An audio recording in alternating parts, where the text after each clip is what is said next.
What's up, everyone? Welcome to the third episode of the Awakening Purpose podcast. I'm your host, Antoine Griggs, and on this episode, it is the final episode of the Awakening series. I'm glad to everybody who stuck around, and if you haven't watched the other two, here they go right there. So go watch them and then come back to this video, or you can watch it after the video. So, with that being said, this story is a little different from the other two.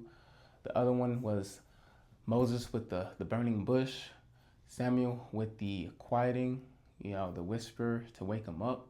This one is actually going to be about mental and how you foresee things going forward with your life.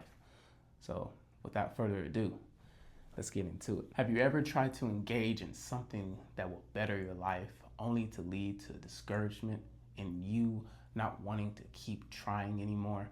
I've dealt with it myself. I'm talking about a new job, new relationship. It always led to a denial because of my past life. To me, it's like, this is where I'm going to end up forever. This is where I'm going to be because nobody will give me a chance. The problem was, I'm thinking worldly with my flesh instead of spiritually. It's only one person, no matter what you were, no matter what I was in my past life, that will always give you a chance. This is the final episode, people. I need y'all to really tap in, truly. This journey is so important to not only myself, but to many other people that just don't know because they feel lost. Heck, even now, making these videos, a 10-minute video takes me almost 3 hours to do because my words are wonky. I keep messing up on stuff, but I don't let it discourage me.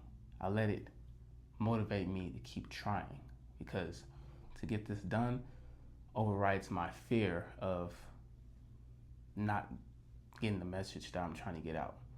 And it's not my message, it's the Lord's message. Sorry, I took a little detour right there. But in this last one, it's important because she's not even named. She has no name in the Bible, yet she still played a significant role in a great awakening. This one is called The Woman at the Well, and she meets Jesus there to change her life. She's a Samaritan, and we all heard the quote. What do you call it? The quote. See, messed up. I'm actually gonna keep that there so that way y'all know. We all heard the quote, "A good Samaritan," but not many of us know about where it originated from. So I'm gonna take another little detour and explain where that is. A Jewish man is traveling. He gets ambushed by robbers, beaten and stripped of everything he has, left for death. One man comes, looks at him, continues to walk. Doesn't even give a half-second thought on anything. Another man comes, same thing. The third man, a Samaritan, looks at him, gets him, takes him to go get the help that he needs, and tells the man, charge me whatever you need to charge me as I return back to you. That's a good Samaritan. That's where the phrase "a good Samaritan" comes from.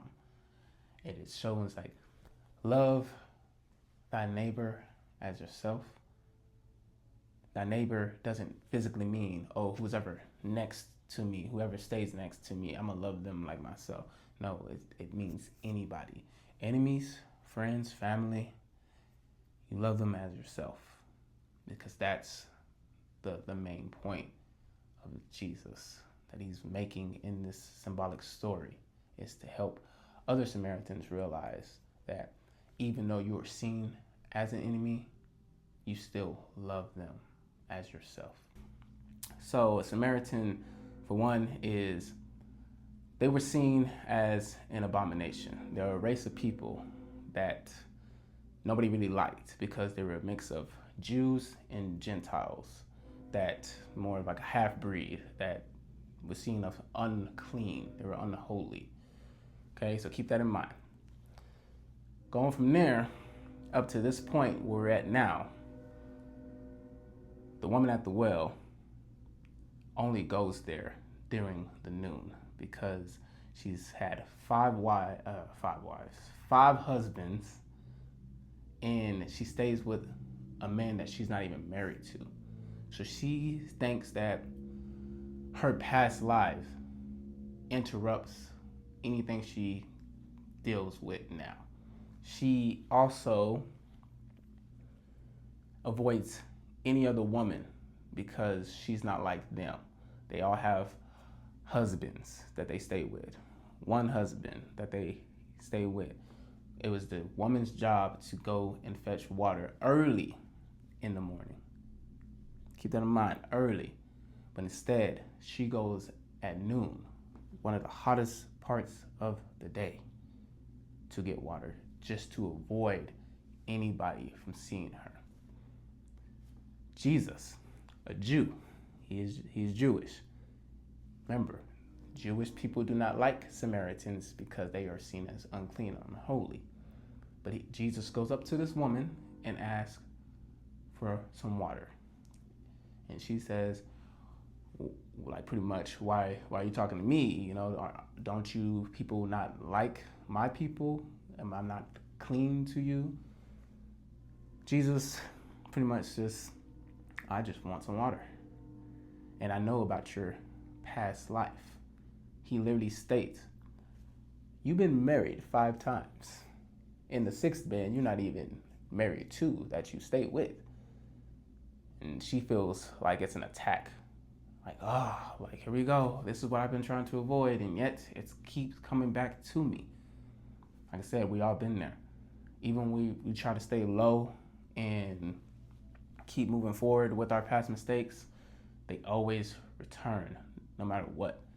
But it's how you take it and use it to make you better. The correction he was giving was out of love, not out of hatred. And that's one thing I've learned through my journey up until this point.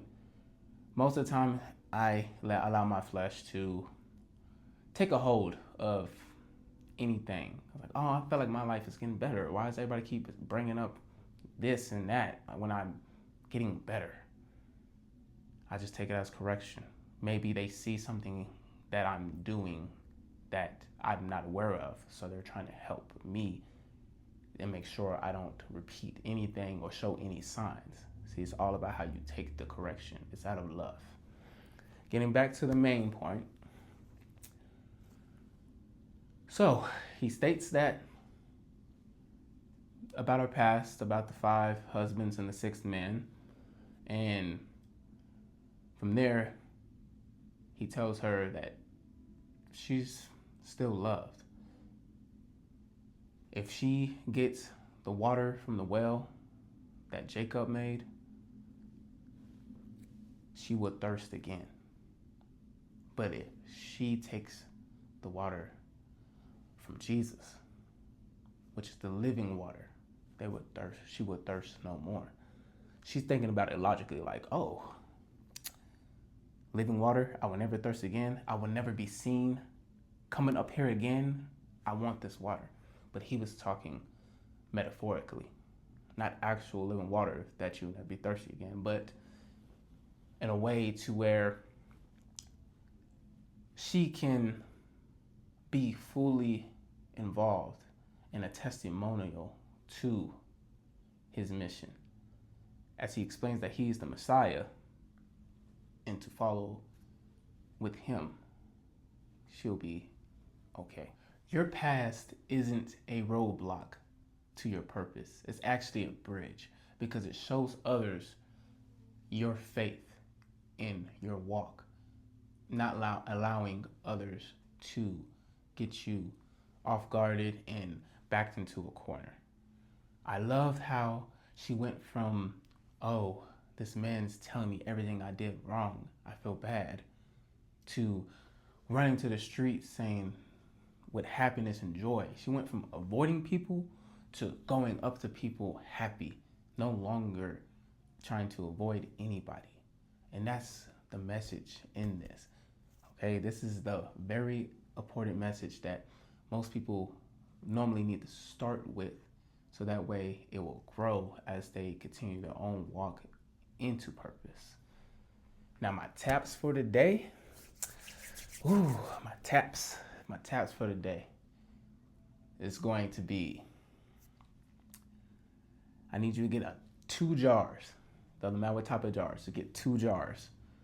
Fill one with everything that you've done wrong and everything you don't like about yourself. Put all that in one. And then in the other one, write everything that you love about your life and everything you're grateful for and everything God has done for you. If the positive outweighs your negative, then you need to let it go and move forward with your positive.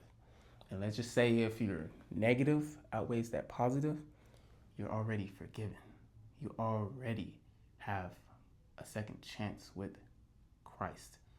So either way it goes, let it go. Now, thank y'all for joining me for this series that I started. I'm also gonna have open interviews as well, so you can email me here. I hope it fits because it's a long email. I need to figure out how to make this thing shorter. But email me here, and leave a comment, like, share with somebody that you think needs this series to help them awaken their purpose, and we'll get into it. Thanks for joining. I'm Antoine Griggs, and this is the Awakening Purpose Podcast.